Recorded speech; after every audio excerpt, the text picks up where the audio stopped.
জীবিকার টানে মাঝি ছুটে যায় পদ্মার বুকে।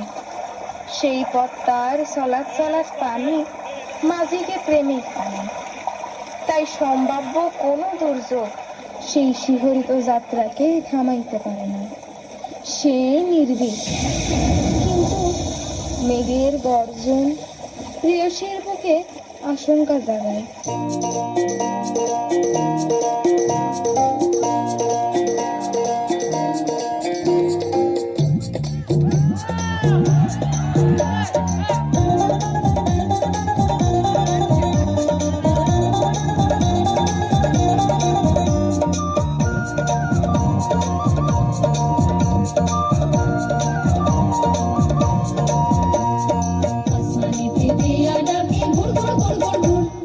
বুকের মধ্যে ঢেকে কোটে কুকুর কুকুর আসমানে দিয়া ডাকে ঘুর ঘুর ঘুর ঘুর আর বুকের মধ্যে ঢেকে কোটে কুকুর কুকুর মাঝি যায়